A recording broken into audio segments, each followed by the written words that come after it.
I just had a this happened last time. I had this like strange notification that said stream set for October 24 or 15th or something. 444 on the clock. Oh, I love it so much. Y'all know I'm 44, right? Like that's the year of the high priestess, right?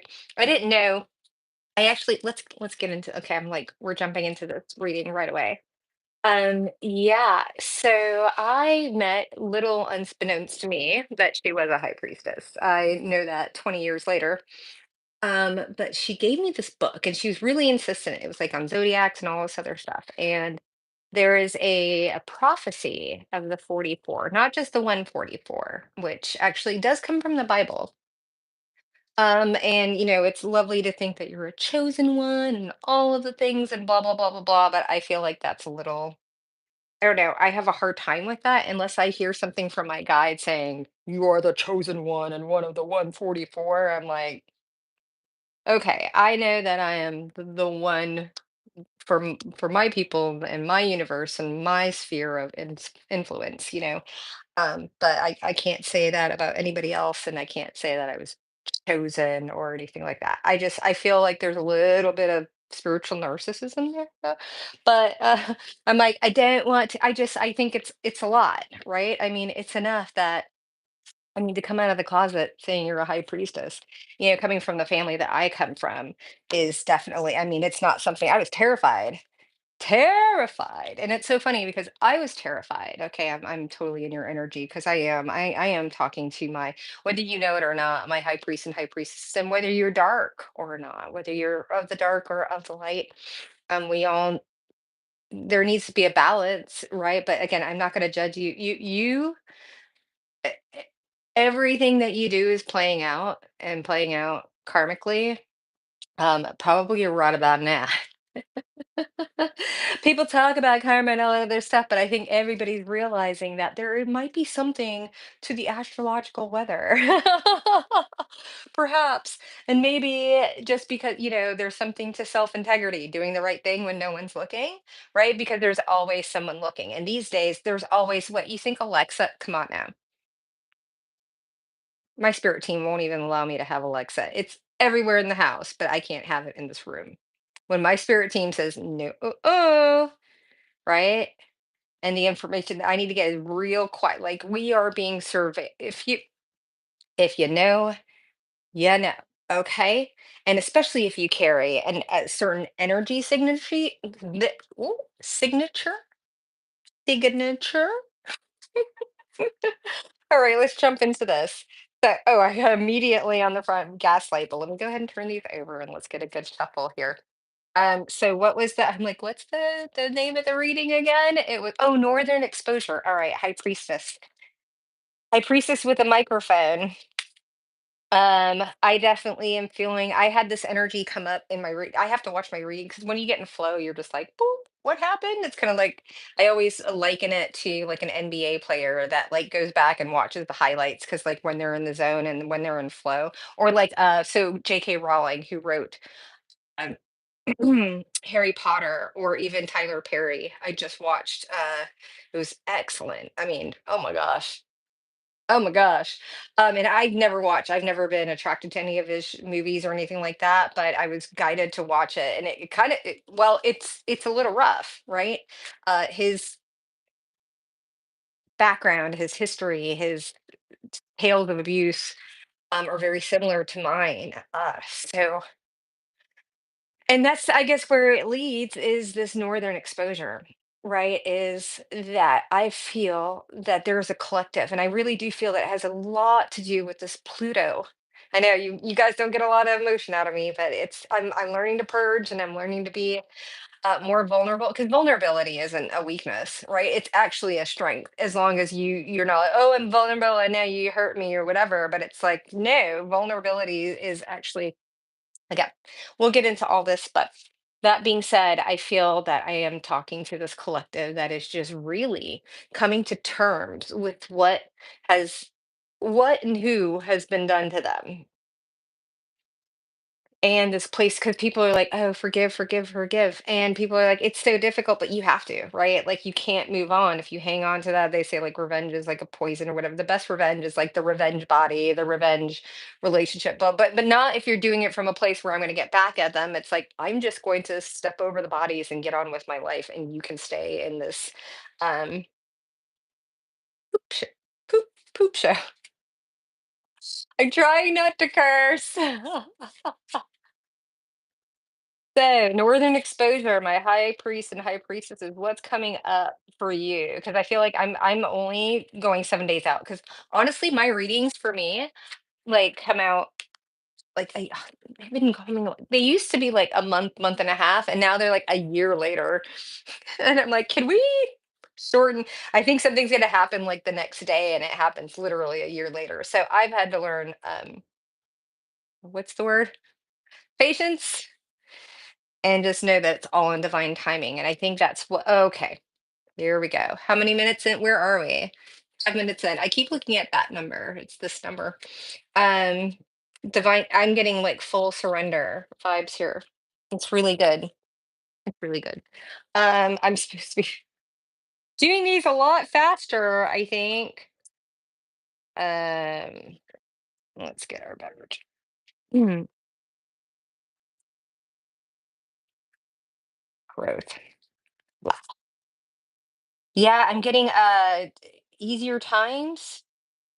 We are going to get into this reading, but I'm feeling around. I'm not. Excuse me. I'm knocking around in your room right now.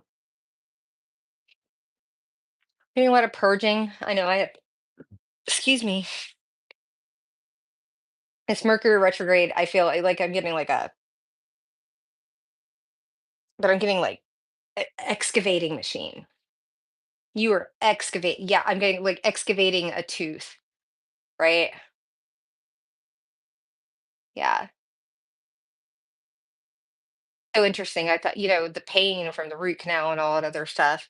But now I know what it takes to fix it. And now I can fix it by just sending energy. If y'all haven't listened to Dr. Joe Dispenza or haven't spent any time with that man and the healing practices, like I was a skeptic for years, but now I've gotten to the point where I can't actually it happened like during my spiritual awakening. I remember I was in flow, and I got this idea and I jumped up. This is for somebody, and I slammed like a glass outdoor door on my hand, like fully, like I was like slammed behind me, and I put my hand on the thingy, like so it was like car door slam.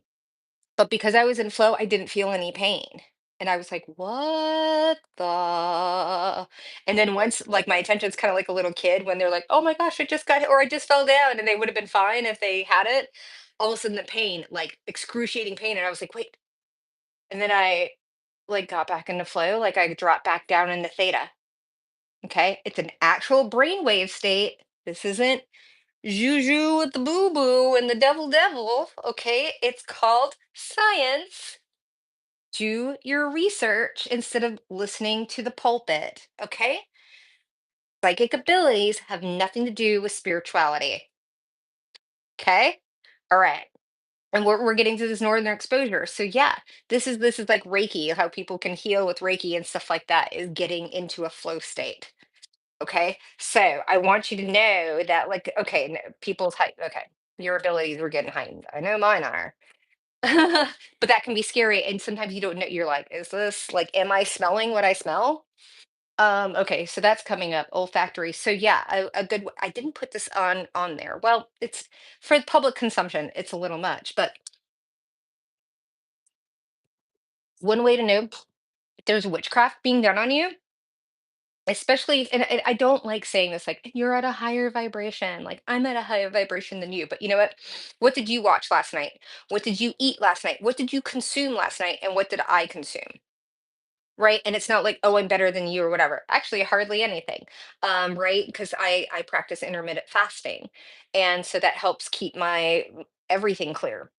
Okay. And so, if you can just go on a 16, like a 816 type of vibe, like that will really heighten your senses if you're and if you really want to go to OMAD, like, only one meal a day, that will really I mean, that'll turn things on very, very quickly. Again, when you stop thinking about accessing your psychic abilities through meditation and you start really doing the research on theta, gamma, alpha brainwave states and what can take you into that, it might be more interesting for you, right? Because a lot of people, there's so much heaviness, including myself.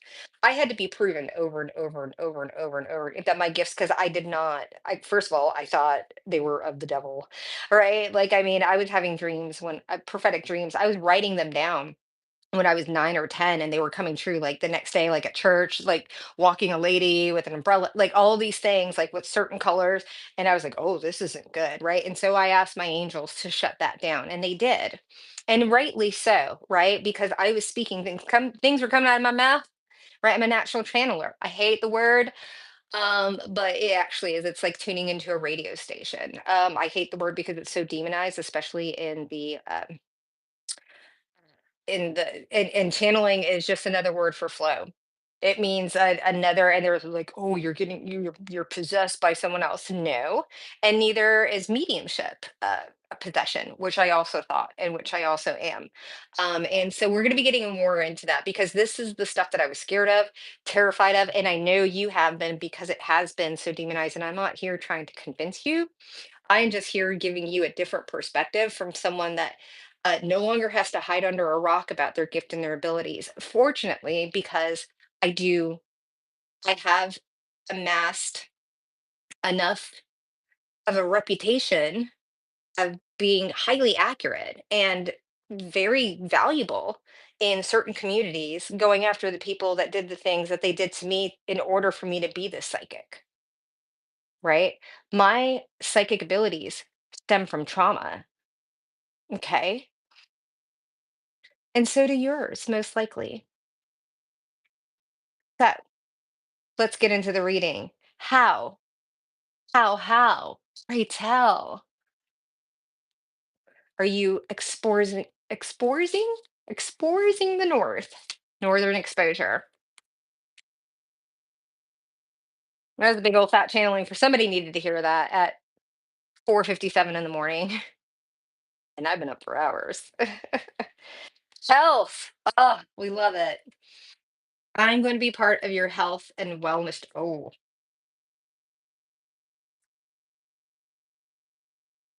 okay. I'm getting this is very specific, but I'm getting someone who like just got diagnosed with like lung cancer. Trigger alert, trigger warning. I'm not saying that anybody has it, but I'm saying like I'm getting that like I'm getting it from like the perspective of the doctor telling someone like you have acute stage lung cancer and you need to stop smoking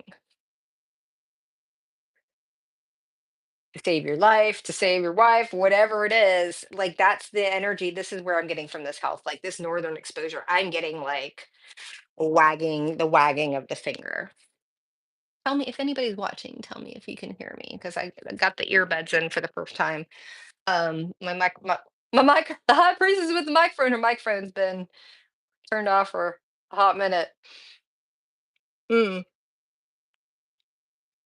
So yeah, I'm getting that this is oh, like somebody's daily medicine. They weren't eating their apples, they weren't this, that, and the other, and you're about to serve them up this northern exposure because the exposure brings healing.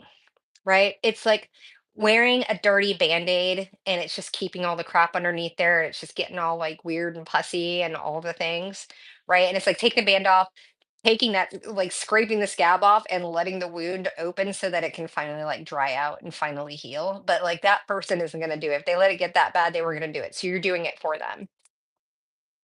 Northern exposure. Oh, yeah. November exposure. Okay, so in the past, tribe in reverse with bad news in reverse. Yeah, this is definitely right. These are people that have worked against you. You're not part of the tribe. You seem very aligned with a lot of my ways. You're my kind of people in reverse here in the past.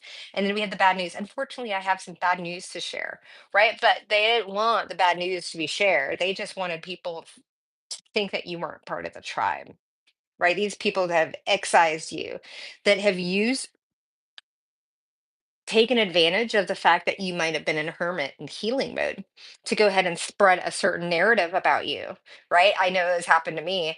And these are, first of all, let's be real, because I'm talking about these are actions that are punishable by law, right? And we're not just talking like, oh, these people are gossiping. I'm talking about like a misaligning of your character, right? Actual slander, actual libel. Note, slander is spoken, libel is written. So if there's text messages, any of the stuff that you can prove, okay? I'm just saying you do have a case, and you get it's prosecutable, okay? This isn't like, oh, my family just whatever. Like, you can go after damages if people have gone after your reputation. Okay, and or fraud or have stolen your identity. I mean, let's not, again, I'm trying to make this not about me, but of course it's always going to be. Partly, right? Because I'm feeling the feelings. They say don't kill the messenger, but you can try. You already have. Going to jail for that too. There we go. All right, we have empathy in reverse and friendly in reverse. Yeah, you're no longer sympathy for the devil. That just came up again. I think that was one of my right, because that's a there's no sympathy for the devils. You're like, salute, I'm good, I'm out, deuces. But I'm not feeling like any. There's a little bit of there. There's a little bit of like, how could you, right? Like, you're not dead inside, but you pretty are damn near when it comes to these people. And I think that is giving you, I'm getting cauterizing the wound, like it's cauterized. It's not, it was like so traumatic. It was like kind of one of those like, ah, I'm on fire. It's like, right, or not, I'm on fire. That would be cauterized.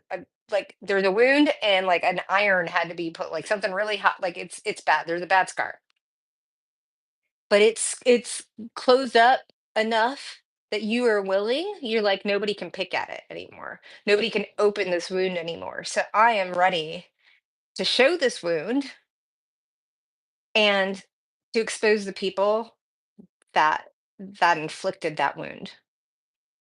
And I am in a place, from your perspective, that I can take whatever backlash. Although you have to understand, and we're not using the words victims here, we're talking about survivors, right? And if you tell your truth, people will listen. I will listen. And I have friends in all the places, not just low and high. So good talk. Catch you on the flip. Now, how do I get out of here? And stop. Yes.